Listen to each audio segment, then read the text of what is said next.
Hello and welcome to another episode of Feeding Fatty. This is Roy. This is Terry. So we are chronicling our journey through wellness that includes diet, exercise, mindset, balance, energy, a lot of things that we have delved off into over the last 6 months, having a bunch of great guests on. So, part of it is, just going through our journey, what's up with us. But from time to time, we do have other professionals in the space on with us. And today is no different. Terry, I'm going to let you introduce Pim. Pim Jansson is a Nutritionist MSc, a Certified Cravings Coach, and the founder of the Smart Diabetics Academy. For over 20 years, she has been helping her clients get well with sustainable diet and lifestyle changes.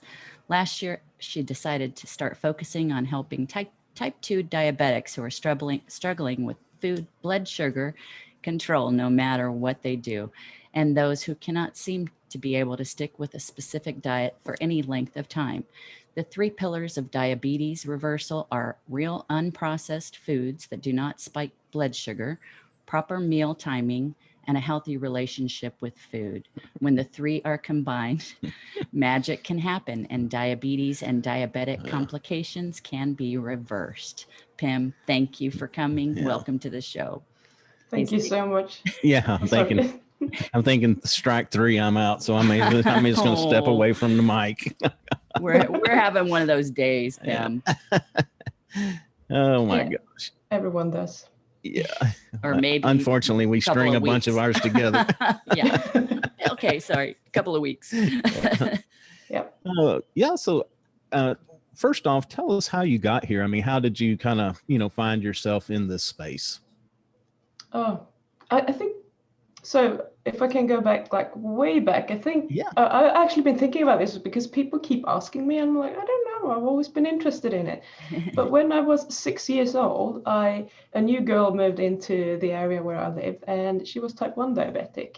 So I think that's where, when you're aware of a disease that no one else has, because no one else had it when I was a kid. I'm that old. No. Yeah, it was a novelty. It was like, what is that? Oh, it's the sugar sickness. So you start picking up on it. And when I was a teenager, people all over the place started popping up with type 2 diabetes, which wasn't the same, but I didn't really know what the difference was at the time. But when you're aware of something, it's like if you speak about something, you keep seeing it everywhere. So I think I just started picking it up because I knew what diabetes was. I knew what my friend had to do, and she always walked around with this sugar tablets in her pocket just in case she would pass out, that sort of thing. So I think I've always picked up on diabetes, and that has probably sparked my interest with the diet as well. So I was always into diet, and always been interested in diabetics, but a little bit scared of it because it's so serious. People actually die from that. Yeah, exactly. And I think some of us that have been lucky to skate through, even though we have it, it's not that bad. I guess I don't want to. Maybe we don't respect it enough, or have the proper amount of. I don't want to say fear, but I guess respect is it. We just don't. It's like, it's okay. We can start tomorrow until something happens, right? I mean, what does it take? Yeah. Exactly. When you normalize it, everyone has it, so I'll be okay. Yeah. And there are medications for that, And we just watched we were watching something the other day that, I mean, it just, when they went through and listed all of the things, I think they're now referring to it as, I guess they're referring to Alzheimer as type 3 diabetes because it's such a precursor for it. But then and you can probably name them, but loss of sight, loss of limbs, liver, I guess it's liver, kidney failure. Yeah. I mean, just, there's nothing that's good. Anybody's never pointed out anything good that's come from it. No, I think you can agree on that. And the problem is that, I mean, blood sugar, obviously you have blood supply to your whole body. So when you have high blood sugar, it's going to affect your whole body. Yeah. So it's just like a lottery about what's going to fail first, unfortunately. Yeah. And that's very, very sad. And it's different for everybody. I mean, nobody knows. Exactly. Yeah, we were actually watched a good YouTube video not long ago that was talking about how part of the problem is too is that again, you may can explain this much better, but it's like the something that gets locked up in our muscles. The I guess the sugar or the glucose gets trapped in our muscles and it doesn't release, and then it kind of builds up like it's somewhat toxic. Not only is it bad in its own right, but then when you go work out and you kind of release some of that, then you can feel like you have toxins and things running through your body too. Yeah, I'm not sure about that one actually. I know we spoke about that before, and I was like, yeah, I'm gonna look into that, and then I didn't. Yeah. Yeah. But that is very, very interesting. So I mean, I know why it would be locked up, because insulin is obviously a storage hormone, and what happens in type 2 diabetics is that before you get a deficiency of insulin, you are chronically high on insulin for many, many years. So most type 2 diabetics are probably have too much insulin, which means that your cells won't want to release anything, whether that be glucose or fat. So that's why diabetics often are fat, except for the liver that actually produces glucose due to low blood sugar and kind of perpetuates the problem. So yeah, things are kind of going wrong, but why that toxic effect is there, I'm not really sure, and I'm still going to look into it. Well, Yeah. and you have a Smart Diabetics Academy. So what do you, when somebody comes to you to talk about their type 2 diabetes, what's the process? What kind of process do you go through?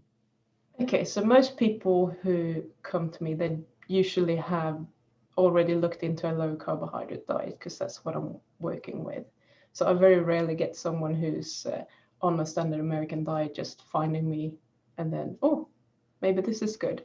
So what we do is we're kind of looking at what they are eating currently, and we try to tailor that to be a diet that doesn't spike the blood sugar. So the problem I see with many type 2 diabetics who try to go low carb is that they misunderstand what a low carb diet is. They think it's just low carb, but also low fat. And that's never going to end well. Yeah. To start. And then I see people, oh, I had a sip of orange juice, or I just had a cracker here. And the thing with those is that, yeah, they might just contain 4, 5, 6 grams of carbs, but it's really hard to count how many carbs are in a sip of orange juice, or how you react to a cracker, because a wheat cracker that has been processed can just spike your blood sugar. It's like everything goes out at once, and if you had 6 grams of carbs from, let's say, a cold boiled potato, you wouldn't have got the same response. Yeah. So we can't just count the carbs as, I also focus on what sort of foods you're eating. So I don't recommend any diabetics to eat wheat or sugar or anything that is a very high glycemic index, those kind of foods. Yeah. So, And you brought up something as well about the, kind of the combination of what you're eating, but also how many carbs you eat and when you do it, because I know sometimes when I've talked with people, and this is something I've learned over time, is that my doctor initially said, hey, look, I want you to stay between like 40 and 60 carbs. He wasn't like trying to put me down to zero, but stay within that range. But what you find out over time is that you can't eat 40 carbs for your supper. You can do all of them at one time, because then it just like throws you way out of whack. You've got to try to spread those out over the day, and I would assume that probably the more, if you need to eat a lot, you eat them more first thing in the morning, and that way you could kind of burn them off through the day. Is that correct? yes, to some degree. So I recommend all my clients to not eat more than 10 grams of carbs per main meal. Okay. Because that way you pretty much know what's going to happen with your blood sugar. It's very, very safe. As time goes along and the blood sugar comes down and stabilizes, then we can start adding more carbs if they want to. It's completely up to them. But what we want to do initially is just get blood sugar stable. Sometimes it's stable but high because your body adjusts and it has a higher set point for your blood sugar. So your body thinks that maybe 100, 120, 130 is normal, and it will strive to keep that level for quite some time. Oh. But when that stabilizes and goes down, then we can start experimenting with adding a little bit more if we want to. On average, how long does that little hangover there last? Is it like a week or a month, or? I can't tell you, because some people literally fix their blood sugar in a week. Okay. For other people, it might take 2 months. Okay. So yeah, because the only reason I ask is, we have tried to eat more plant-based, and it's odd because the one thing I've noticed about trying to be more plant-based is I'm very, very consistent, where, when I was doing more what I would term low carb, higher protein, I still would have wild spike, not wild, I guess, but, I could still have very predictable spikes. And, it's funny because I could do good, like going to bed, maybe I'd be at 125, 110 or whatever. But when I would wake up in the morning, I'd be in 160, 180, kind of in that spike range. But one thing I noticed about this plant-based is whatever I went to bed with, I woke up with that the next morning. It's very That's strange. interesting. Yeah. Okay. So, I'm sorry. But what I was going to finish on that was what you were saying is that it was like I moved it to a certain point, and then I couldn't get past that. But now it makes sense with what you're saying is that, well, maybe mine has been at a certain level for so long that my body was trying to produce glucose to keep me up there. So maybe, I could have just, we should have just kept going a little bit longer. probably. So, Yeah. so whereabouts is your level now? Oh my gosh, I don't even want to think. I think it would break the meter if I was going to go over there. Okay, where was it when you were consistent with being plant-based? The last times I was doing it, I was about 160 pretty consistently. Okay, so yeah that's. And when you were eating more meat with your vegetables, etc. Yeah, I was just up and down. I mean, I could be more in the 110s, 120s. But then, like I said, in the mornings, I would notice a 160, 180. I was never much over 180. That would usually be the highest. Yeah. But it would happen in that morning, when I got up. And then, as I went through the day, of course, I was able to lower it with movement and just watching what I was eating. Yeah. And you're not medicated? Yes. Yeah, yes. I am, but I'm on metformin, but okay. I just, I quit taking it because it doesn't help. It wasn't helping there was no difference in my blood sugar with or without it.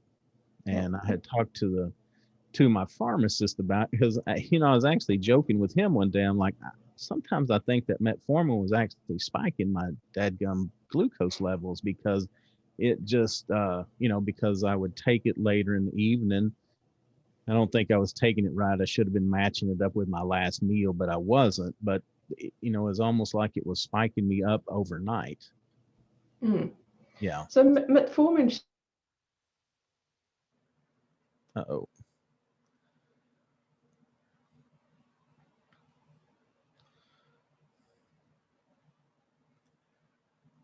Oh, hello, Pim.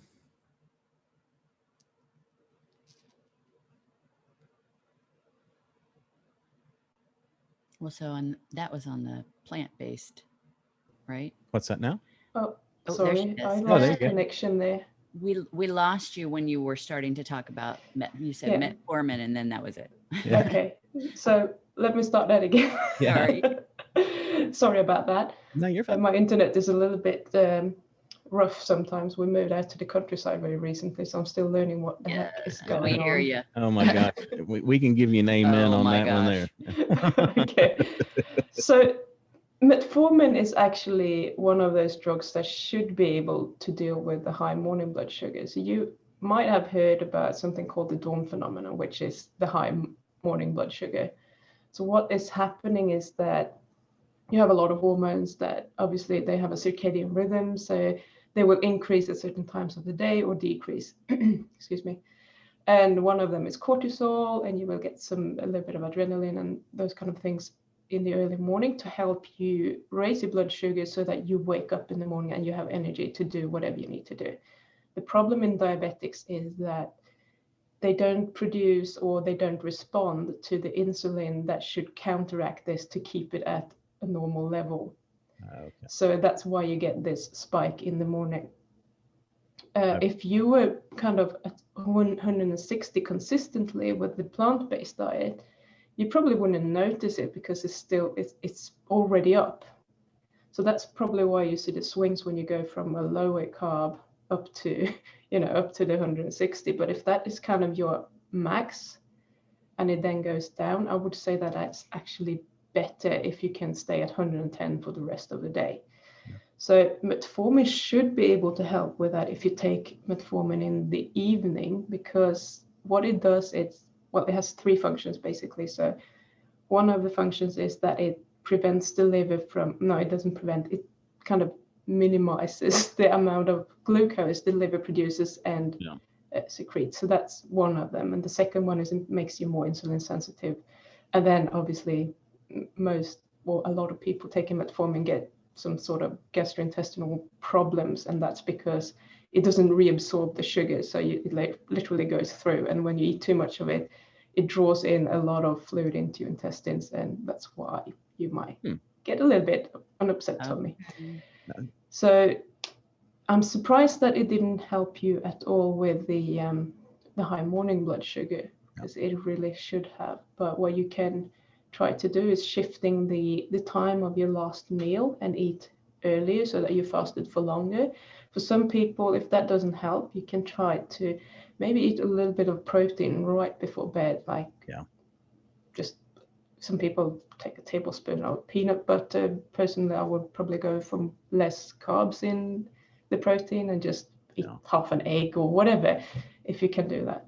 Yeah, I've tried that actually to no avail as well. The other thing I was going to tell you that we were doing with the plant-based as well was the intermittent fasting. So we would eat dinner, like about 6 or 7, and then we weren't eating anything again until noon the next day.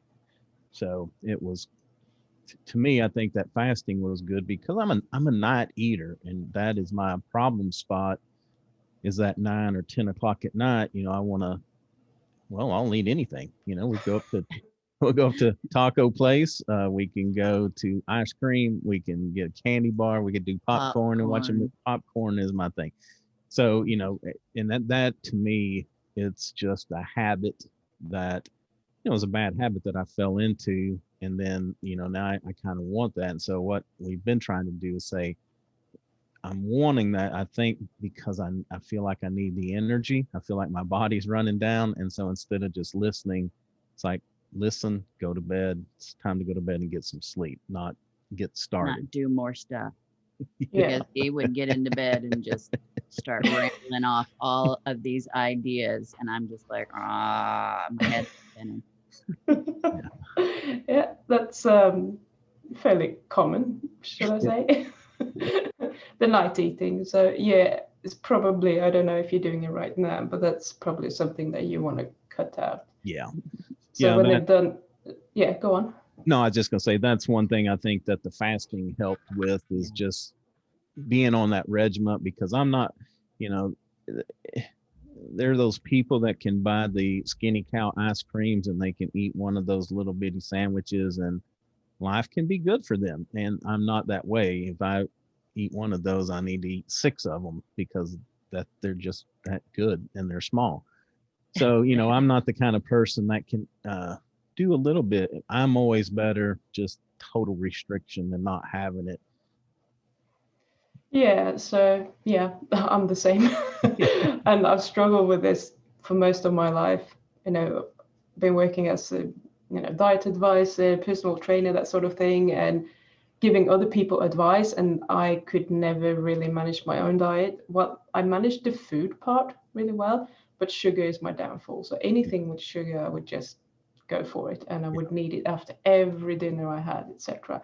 So I absolutely hear you, but there are ways of dealing with it if you are prepared to deal with it. Yeah, it's like you have to seal off dinner with dessert, That's you know? yeah, and that's a Yeah. funny thing because You feel chips. as a younger person, I wasn't that way. It's only, Mm. maybe the last 5 or 10 years that it's like, okay, when we eat something, we need to follow it up with something sweet. I mean, like to the point of I'd leave the house and go, drive 15 minutes up the road to go get a candy bar or whatever. Yeah, I've done that. Yeah. I know what it's like. It's not good news, Yeah. but in that case, it sounds to me like, because I can remember, like, one of my first memories was from when I was like 6 years old or something, and climbing to find the cookies that my mom had hid in the cupboard because she knew I would eat them if I knew that they were there. So I just have a few so that she wouldn't notice, and I think I got away with it, but she's never said anything. Oh, you need So to test this.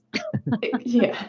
So in your case, it might just actually be that it's a really bad habit that you've gotten used to, and that you can actually, easier than most of my clients and myself, reverse that kind of thought process and your behavior and make it something different. Yeah. If you want And to. how do you do that? How do you do that, Pim? So I use a few things. So one of the things that you want to do, so you have, I usually talk about the reptilian brain, which is like the lower brain, or the little brain that just reacts on instinct, and that is the one that wants you to eat. It's the one that is on autopilot. So when you teach it something, whatever it is, it will learn that, and you won't have to think about it. And that's why all those 6 mini ice creams disappear without you thinking about it, because you have learned that that is a really good thing for you. It gives you a huge reward in the reward center in your brain. It just lights up like a Christmas tree, and life is joyous and fun, Yes. and everything is great until after you finish them. And the same thing when you brush your teeth, you don't really think about it because that's also programmed. So we need to take control with the prefrontal cortex, which is the part of the brain that is doing all the planning, all the logical stuff.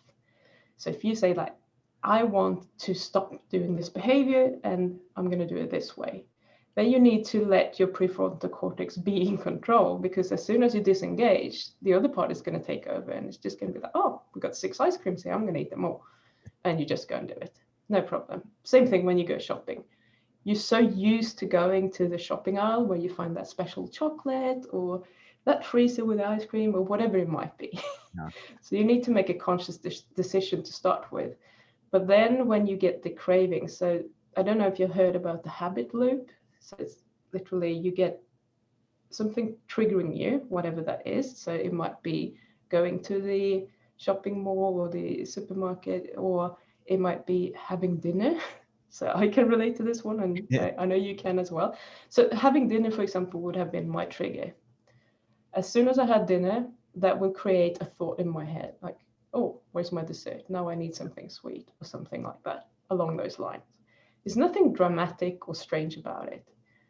And then because I have that thought, I think, no, I need to go and get something sweet because that's what I was thinking. So we need to kind of interrupt this habit loop somewhere.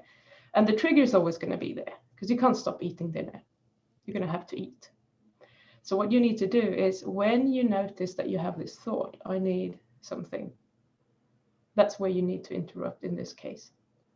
So what I choose to do is observing what's happening. So the best thing, I don't have it here, but I usually show everyone that I have a diary where I just write down, this is what I was thinking. This is how it feels in my body. So for me, it's usually I start salivating. Some people get like a tension in the whole body. They almost start shaking, which is like fascinating to me. And they might get like tension in the solar plexus or something like that.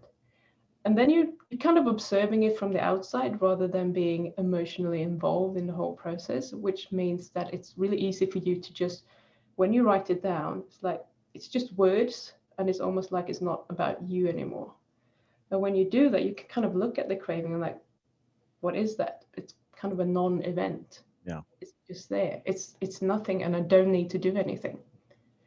So I choose to do nothing because that's very easy to do. It's the most practical thing to do. Some people might choose to respond to it differently. They might go and drink a glass of water, walk around the block, do some push-ups, whatever it is, as a response to these thoughts and these physical signs that they get. Yeah. And that way interrupt it and start doing something else. To just replace it with something else. Exactly. So in my case, I want to replace it with doing nothing because I don't want to respond to my cravings. Yeah. And the cravings will still be there, but it's like they just kind of fly by like this, and I see them, but I don't react to them anymore. So I know that they're there, but I'm not reacting to them anymore. See, and it's funny you say that about the reptilian brain, because it's hard for people to understand unless they have this feeling. But sometimes it's almost like, you get the snack, you eat it, and then after a while you're like, oh, I just had a snack, and why did I go do that? And when we first started fasting, it was kind of a funny thing. We were sitting here doing some stuff one night. I actually got up, went to the kitchen, and I opened up this bag, and it was a good snack. Actually, it was what do you call those? Dried chickpeas. Yeah, it was some dried chickpeas. But I opened them, had my hand in the bag, and pulled out a handful before it snapped. Like, hey, I'm fasting. I'm not supposed to be eating. I was able to put them back, but it was so just. I think it's just it, but it demonstrates what an unconscious act that truly was.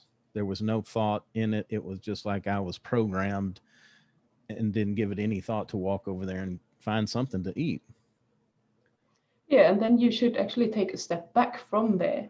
What triggered you to do that? Yeah, it was just boredom. Yeah. Yeah, because we kind of talked about it after that. We were sitting around, I was doing something, I just needed a break. I needed a reason to get up and walk away. And, that's what I've used that for. I think for all these years, it's a break, or if something's getting difficult, sometimes you need to step away and think about it for a moment. So, heck, go get a snack. And and that's the thing. I never thought that I was an emotional eater. So for me, I looked at people, emotional eating, that was people that they were eating when they were upset or, sad or being bullied or whatever. And I'm like, that's not me. But I'm eating when I want to procrastinate and when I'm bored. Yep. Those are my two emotional triggers. And when I kind of realized that those are emotions, I was like, oh, I'm actually an emotional eater, and I didn't know. Yeah. You're pegged with the rest of it. Yeah. It's hard because, and I feel like I'm all of those, because if it's happy, sad, it might be a celebration. Hey, let's run up to the Mexican food restaurant and get something to eat, or procrastinating, like Tim said. Or if you had a bad day, it's like, oh, let's go get some ice cream or something like that. So, but it's the other thing, it hasn't helped me a whole lot, but a couple of things I've realized about myself, though, is that going out to eat is a celebration. And, the last time we went out, we had Mexican food. We sat out on the patio and we ate and we left and we felt bad. And I was just telling Terry that I only wanted to go up there for the celebration, to sit out on the patio, to get some fresh air, for us to talk, to be away from the house. And, I said, what we need to do is learn to be able to go and do that and just make healthier choices while we're there. I mean, those people have, grilled chicken, they have taco salad. I mean, there's all sorts of healthy choices. You don't have to eat all the chips and tortillas that they bring you. But, again, it's like when you get there, it's like when you get there, it's the habit takes over. And so, I told her next time we do that, we're really going to have to think hard on the front end before we get there. Like, this is what we're ordering. We're telling them no chips. We're ordering some chicken or, salad, lettuce, whatever. Fajita meat. But just be very, planned. And not only planned, but just kind of diligent of sticking to it. Yeah, and that's something that before I started working with diabetics, I was working with food addicts and emotional eaters. So what we're using a lot is planning. So if I have massive cravings today for something, I never allow myself to give in to those cravings. But what I can do is plan to have it tomorrow. Yeah. And when tomorrow comes, first of all, I've trained my brain to let the prefrontal cortex be in control, which is a really good thing, because a lot of the time we don't really want to do that because it's uncomfortable. And then when tomorrow comes, I might not really want that thing anymore. Yeah. In the beginning, I would eat it just because I had said that I could eat it, whether Yeah. I wanted it or not.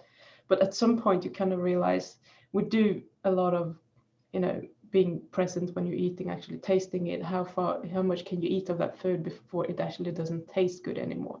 Because for me, it's about 3-4 bites. It tastes really good, and then it just tastes like sugary, and it doesn't have that appeal anymore. Yeah. And at that point, you really should stop there. So when you do that, you can kind of get away from it. But as a diabetic, you might also have to include what sort of food choices you should be making, because you can't just say, yes, tomorrow I'm going to have 3 tubs of Ben & Jerry's ice cream, because that's going to be terrible for your blood sugar. I know, that's what I'm thinking. Yeah. So in your case, you can still obviously do that. Well, see, that's easy. That's easy for me. I can say no Ben & Jerry's because we have Bluebell. So I'm just taking it as a different brand. I'm Ben & Jerry's all the way. So I don't know Bluebell. Bluebell's like a Texas thing. Yeah, it's like very creamy. It's, if you had that, you would shun Ben & Jerry's from now on. So okay, you like all this stuff. I don't even want to try it. No. But don't. So it brings up an interesting point, because I feel, and I'll let Terry, sometimes we think of ourselves different than what we really are, but I feel like I'm pretty resolved in most areas, make a decision, stick with it. I don't feel that wishy-washy about stuff, but it's like with food, I cannot get that, just that resolve, because it's funny, you say we'll put it off. Well, I would probably have an internal argument. Well, why put it off till tomorrow when we could just run up there and get it today? And I will sit there and talk myself in, I may try to put up a quick defense, but then I'll just like run over it and be like, whatever, we're going to go do it. It just, and it's kind of, it's a little bit aggravating, and it's a little bit embarrassing, because it's like, why can't I have just a tiny, tiny bit of self-control when it comes to food like that? So that's, your lower brain is always going to put up a fight. I mean, even when you've done this for a very long time, occasionally it will just, you will have that nagging here now. Well, maybe you should just do that, and maybe a little bit. The angel and the devil. Yeah. Yes, absolutely. So that's always going to happen, because you have this pathway in your brain, and it's always going to be there. We can't erase it. The only thing we can do is create a new pathway in the brain where you react differently. And the more times you're doing it, the stronger that pathway is going to be. So the more likely you're going to do that on autopilot. But as soon as you want to, or if you really, if you're really upset or whatever it is, it's strong emotions that you want to escape from, you are going to want to just revert back to the stronger pathway that has been threaded for many, many years. And that's where you need to not focus so much on, I can't have this, because when you're telling yourself, I can't have this, you just, I want it. So instead, like, try to focus on, I want to be in control. And if what you're doing, the only thing you're committing to is to always plan 24 hours ahead. That is your commitment. Your commitment is not eating the food. Your commitment is only to do that. And if you can get that program into your brain that I am going to be in control, I can have whatever I want, but I'm committed to always planning 24 hours ahead, and you can follow that, you're going to be pretty safe. Okay. That may be exactly what we need to do, because sometimes it's just like off the cuff, Yeah. And I'm going to tell you, I have failed so many times. Most of my clients have failed so many times. And I had a client very recently, just because you said it, and we planned, she was going to go on holiday, and she's like, yeah, I'm going to do this, and I'm going to have one meal with dessert and blah, blah, blah. And then the day after we spoke, she's like, why should I wait? And she just went off rails. I didn't hear from her for 2 weeks, and she Oh, had just been eating badly for 2 weeks. And there's something, this happened to a lot of people, and it's not that you're weak or anything, it's just that the lower brain is taking over and you don't know how to handle that. And we need to make those mistakes, I think, along the road. You need to fall off the wagon a certain amount of times before you get there, because that pathway is not strong enough yet. The only thing you need to focus on is that for every single time you make the right choice and you can allow the craving to be there and not just push it down, that will be stronger, and you will be one step closer to not reacting the wrong way, if you like. I don't like saying the wrong way, but the way that you would prefer not to react to. in a more healthy manner. Yeah, exactly. So we need to celebrate the wins. Every time you can allow the craving, you can see it fly by and say, hi, that's a win. That's one step closer. And you're going to have to do that many, many times. Yeah.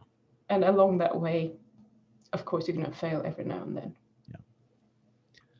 So what about the importance of both water and exercise in this? Because I don't notice it as much lately, but used to, I would notice if I got out, took a little walk after dinner or after I ate, I could tend to drive my my sugar down. It would be better. Now, sometimes after reading this the other day, sometimes now I understand why there may actually be a little bit of a spike, after that if I push too hard. And if it depends, like if it's just a walk, it'll usually go down. But, maybe going to the gym, I might actually drive it up just a little bit. But talk about the importance of both water and exercise.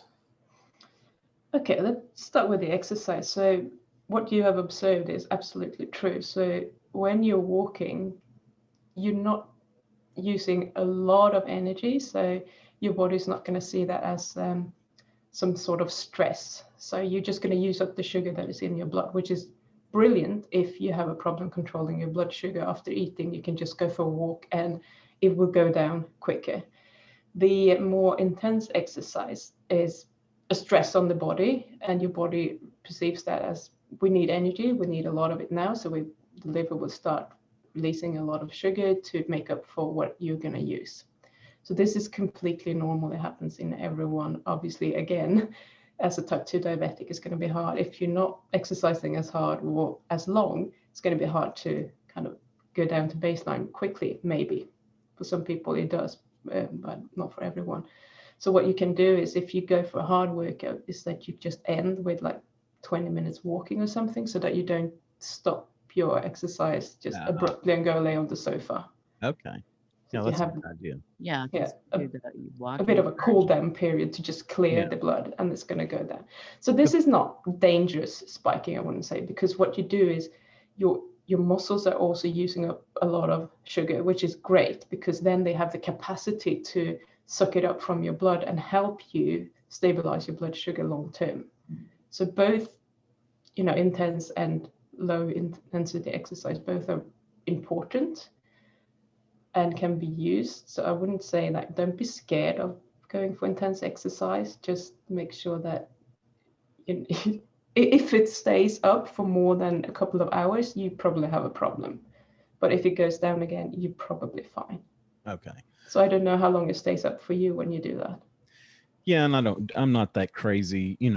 I'm not, when I get on the weights, it's not like, he is crazy. It's just not like that intense, but I can just tell the difference between the walking and, doing some weightlifting. But what I think, now that you mentioned that, maybe what I should do is split my walking. Usually I walk to warm up and then do the weightlifting and then go home. So maybe now I just split it, walk a little bit before, do the weights, and then walk a little bit after, and that might help. Yeah. I think that sounds like a good plan. Yeah. With regards to the water, I'm not so, being dehydrated is obviously not a good thing. If you are struggling with a lot of high blood sugar, you're probably going to be more thirsty, because you want to dilute all your fluids so that the concentration of sugar isn't as high. And obviously then you're going to weed out, and etc. But when I was studying for my degree in nutrition, we had a kidney specialist, and he he was telling us that we are actually over drinking and we should start listening more to our bodies when we are thirsty. Interesting. Oh, So I think for some people that signal doesn't necessarily work correctly. Yeah. And that might be a problem. But forcing water down when you're not thirsty, and if that just leads to you having to go wee it out straight away, you're probably over drinking. So I think listen to your body and also see how it reacts when you're drinking, so that you kind of get a balance there. Because when you go to when you just flush it out, you're going to get rid of a lot of electrolytes and other things that might eventually give you a headache or whatever. So yeah, Okay. it's a bit of And a it's tricky funny. one, I think. Yeah, it's funny because I guess here the mandate is like 8 glasses a day. So it'd be like, I think 4 bottles of water, is about what they say the recommended intake is.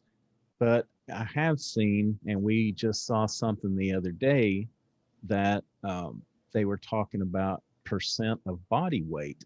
And of course, for somebody like myself that's heavy, or the amount of water that, they were suggesting was just it was crazy. ridiculous. There's no way he Yeah. would be drinking I from mean, sun up to sundown. it would be like, I don't know. I sat down and figured it, but it's like 10 or 12 bottles of water one day. And I was like, Wow.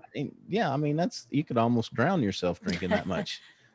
Yeah, well, I mean, drinking that much is actually not great for you. And as I Yeah. said, you could get salt deficient, which could lead to cramps and other problems in your body that you don't necessarily want to deal with. And that's, I'm the opposite to you. And that's why I actually remember that this kidney doctor was saying this. Because if I drink, let's say, how many ounces would that be? 3 to 4 per day is kind of my normal, unless it's really hot outside, and that's it. And I have been like that my whole life. And I told you about my diabetic friend. I used to spend, because she moved after a few years and she moved out to the countryside, so I used to be there for a few weeks every summer. And her parents phoned my parents to ask if I never drank anything, because they were really worried about me. Yeah. And that was 35 years ago, whatever, and I still don't have any problems with my kidneys. So I'm doing fine. And I've never been a big drinker, but I'm trying to listen to my body. But if you're someone who's always like drinking soda and everything has to be flavored, you probably want to try and get off of that and learn to drink water. Yeah. And that's me. I don't like the water. It's not my first choice.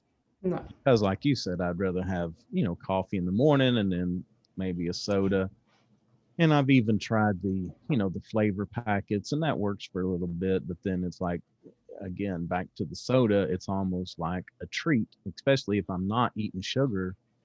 That's like the one little treat I get. And then, you drink one in the afternoon today, and then by the end of next week, it's like, now I'm drinking 3 in the afternoon. But the one good thing is she does buy those like a half a bottle of Coke, so it's not like the big tall 16 or 20 ouncer, which it's good for somebody like me, because there was a time, this has been years ago, maybe 10 years ago or so, I can't even tell you how many, because I'd have 2 or 3 of those big 44-ounce drinks from the local drive-in.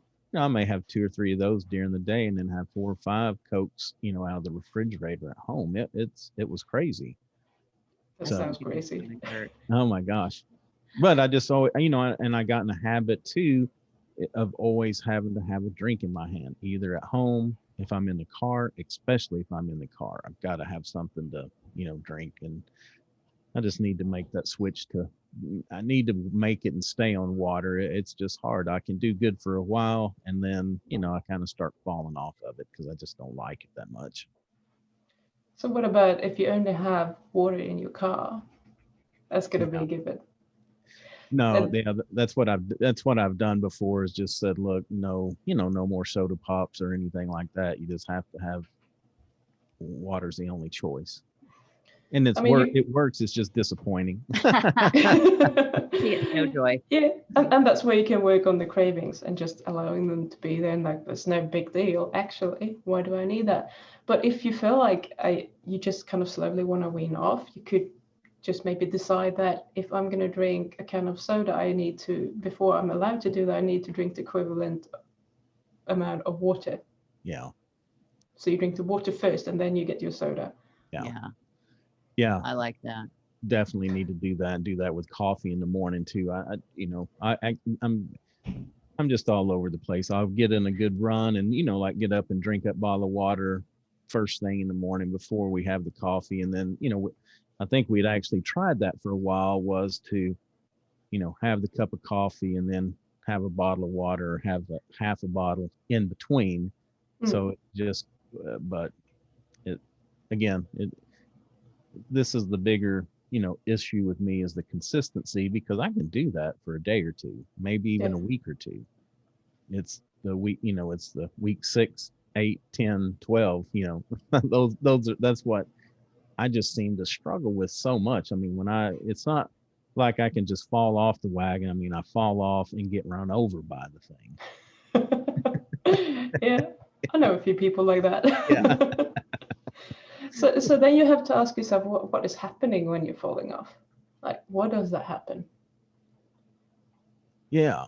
Stress. Yeah, probably that buildup of just stuff. And, that's, to be honest, I guess we're going to be honest here. We'll put it all out there, even though we're kind of over on time. Uh-oh. But no, well, it's, I have been searching for, what is going on, because I can tell you, I could write a book on how to do this stuff. I know how to do it.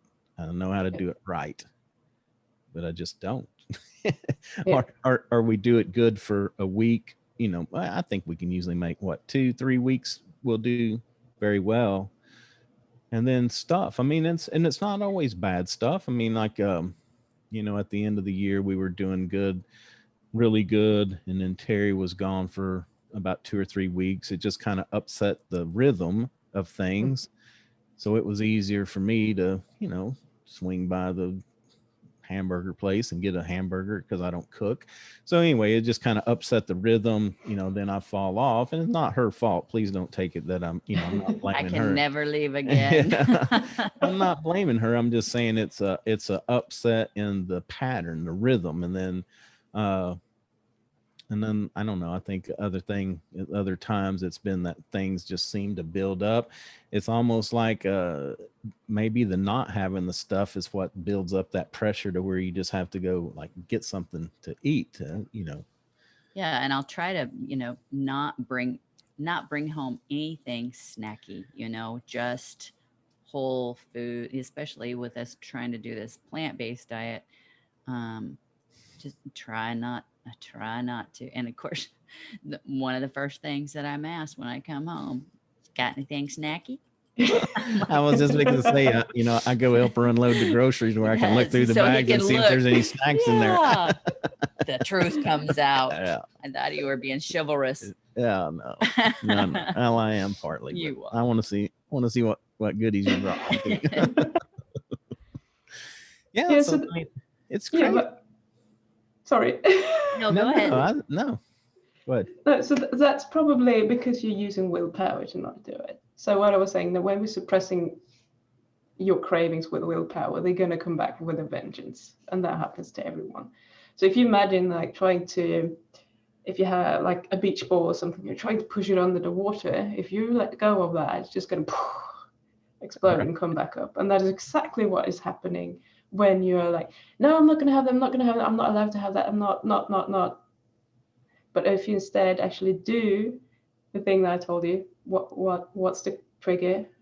What was I thinking? And how does that feel in my body? If you write that down, so I like having 2 commitments. One of them is to plan 24 hours ahead, and the other one is to always write down everything with regards to your cravings.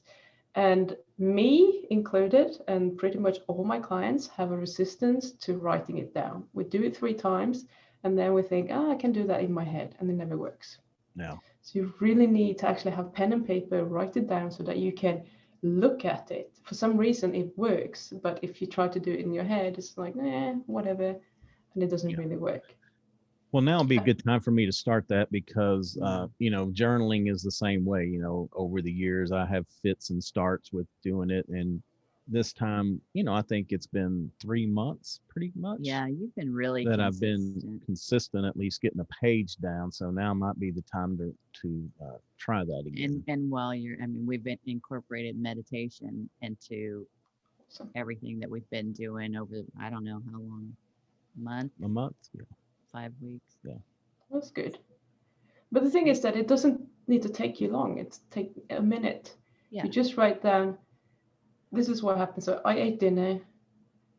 I was thinking I need to have something. I felt salivation in my jaw. 5 seconds later, the craving was gone. Yeah. Done. That's it. Okay. It doesn't have to be complicated. It's super simple. You just Here's need to get it Yeah. and write it. Mine's going to be had dinner. And why can't I talk Terry into going to the ice cream? Oh my God. And I'm the worst too. He's like, do you think we need to go down and get some ice cream or a chocolate bar? Do you need a chocolate bar? I'll go get you one. Yeah. She actually did good. It was, I guess, was it Friday night, Thursday or Friday night? I was just like dead. And I was like, let's get an ice cream. And she's like, let's just think about that for a little bit. And she never said no, but she finally pushed me off until I was like, well, it's bedtime now. It's like, we can't go. We can't go now. Happy. Well done. Yeah. I'm not always like that because I can cave with the best of them, Oh, I'm sure. Most people do. Yeah. Yeah. Well, we're going to try that. We're going to plan. And I like that. Nothing. We're going to plan 24 hours. So it's not that we can't have something. It's just, if we really want it, it'll be on tomorrow's menu. Yeah. And then write down those feelings that are around when those cravings really pop up. Yeah. Awesome. I think that's a great idea. Yeah. All right. I can commit to that. I can commit to that. Good. Thank you, Pam. You're welcome. I love helping people with it. It's so simple, and still we have so much resistance to actually doing it. Yeah. So it's not easy to achieve, but it's really simple to do. Yeah. Well, do you have any other tips you want to leave? I know we're way long, but do you have any other tips you want to leave us with before we get out of here? No, just if you are struggling with, emotional eating or anything of that kind, the first step is always to be aware of what's going on. So start kind of being honest with yourself about what's going on in your head. Okay. And try to find those thoughts, because sometimes we're not even aware that we have them. Yeah. And they're never fancy. It's just like, I want chocolate. It's as simple as that. Yeah. And we don't know why we have them. We just have them. It's our brain that is just trying to get us into it. So start there and then take the next step from there. Okay. Good advice. Yes. So do you have is there a tool or a habit that you use in your daily life? It could be professional or personal. It's just something that you do that adds a lot of value to your day. My best tool is what I just taught you, actually. Yeah. That adds a lot of value, because when you're not emotionally engaging in those cravings, you have a different focus, and you get so much more energy, and you get so much more done because you can focus on what you're doing rather than thinking about food 24/7. So that's actually my best tip. I've tried, with morning journaling, breathing exercises, all those kind of things. They might help, but in the end of the day, if I have food cravings and thinking about food all day long, I'm so inefficient. Yeah. I think the breathing you bring up too, because we just talked to somebody the other day. This was more about stress management, but that's another thing I think it might be a good thing to try, is when you really have those cravings, just to step back and take a, 2 or 3 deep breaths before you write it down, because that's something I'm finding with the more I get into meditation. It's that breathing and the control of that. It just, for me personally, it's very grounding and kind of recenters me to get my mind right and start thinking about, the way I need to be thinking, and not be all emotional or crazy about stuff. So it allows you to take a step back and use your rational part of the brain to actually engage. So that's awesome. Our reptilian brain must be huge. Oh, not really. Oh, It just like programs everything and then plays it on repeat. it must outrank my other part up there or something. I don't know. I'll have to get it under control. All right. You Well, can. tell everybody, who do you like to work with? How can you help them? And then, of course, how can they reach out and get a hold of you? Okay, so typically I'm actually working with people who wants to be on a low carb diet, but they struggle to stay on track because of cravings. And usually they've been doing this for years before they come to me, because we are optimists and we think that we can do it. We're going to crack it the next time, Right. etc. But that doesn't happen. So I work with both type 2 diabetics now and people who are not type 2. So I'm actually working with both. But if you're type 2 diabetic, we always start with the diet and start with that. And then we move on to, working on the mindset or the mind work to rewire your brain so that you don't respond to the cravings that way. And that's what I see. That's where everyone fails. No matter what diet you're on, you will fail if you are an emotional eater, if you're a food addict, and if you respond to these cravings. And that's 90% of the population. So if you have ever failed a diet, you're going to have to work on that if you want to change your diet. If you're happy to eat the way you do, then God bless you. And I hope that you're doing well with what you're eating. And so, yeah, any sort of food addiction, I don't work with people who have like binge eating disorders and that's kind of psychological thing. I'm a coach. So I'm working with people who want to change. And even you might think that you can't do it. Like me, I never thought I could do it, but I'm actually in control now. I'm not 100% sugar-free myself yet. I'm still working on my mindset a bit to get there, but I have come such a long way and it's so rewarding to be able to help others. And some of my clients, I think they're much better than me, but there you go. That's what we do. So yeah, if you want to kind of discuss with me whether you want my help or just want to ask something and whether I can help you with like a specific condition or whatever it is, it's probably best if you want to book in for a free call with me, and you can do that at smartdiabeticsacademy.com/call.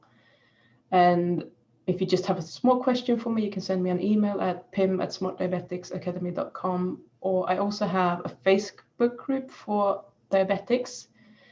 I'm gonna admit I'm not super active. I'm there every week. I do answer every question, but I might not check in every day, and the group is still kind of small. But if you want to come in there, you want to ask questions, I will answer them. So you can find me there as well. And that's smartdiabeticsacademy.com/Facebook. Super simple. It's hard to keep up with all that, all the social media.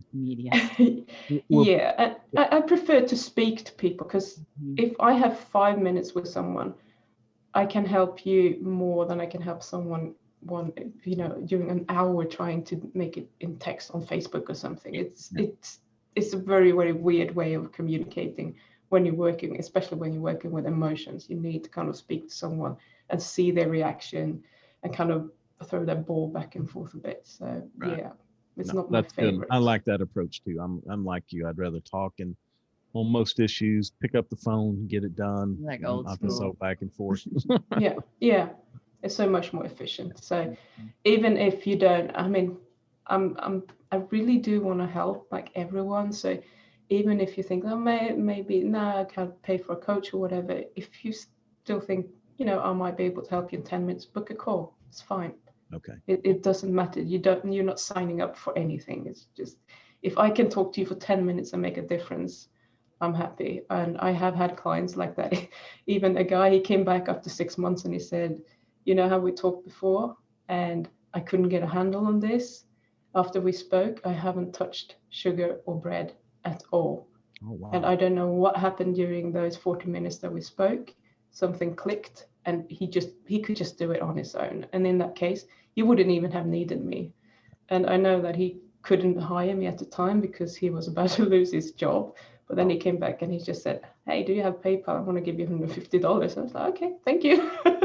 So sometimes you just, Neat. you know, all you need is half an hour, and that can actually change your life, and you don't need a coach ongoingly. So See, and that's another great example of paying it forward, and it Yeah. just put it out there and it comes back to you. So yeah, I appreciate that yeah, approach no, very much. it's awesome. I mean, I appreciate his $150 coming into my account, sure, but even more so, just that he got back to me and he let me know that actually this conversation that we had, it changed my life. And that's made a like, difference. I get goosebumps all on my arms when I Oh hear my that. I'm like, God. oh my God, I did it Yeah. without doing much. He That's just needed cool. that little switch in his brain, and that's so awesome. Well, that was a lot. Yeah. That was a lot. Yeah. All right. Absolutely. Well, thank you so much for taking time out of your day, and we'll be Thank sure to you. include all the websites and everything in the show notes. But yeah, y'all reach out to Pim if you need some help. We're going to take her advice. She's a good role model for us. So we're going to try the journaling and the scheduling and see what kind of a difference we can We'll make. do it. We will Awesome. report back. Yeah. Yeah. Yeah, thank you so much. And please do report back and reach out if you need any more support or help in that regard. And I will be happy to talk you Hey, through we're it. so appreciative. Yes, we we really are. appreciate it. Yeah. Thank All you. right. Well, that's going to do it for another episode of Feeding Fatty. Of course, I am Roy. I'm Terry. You can find us at www.feedingfatty.com. We're on all the major podcast platforms, as well as all the major social media platforms.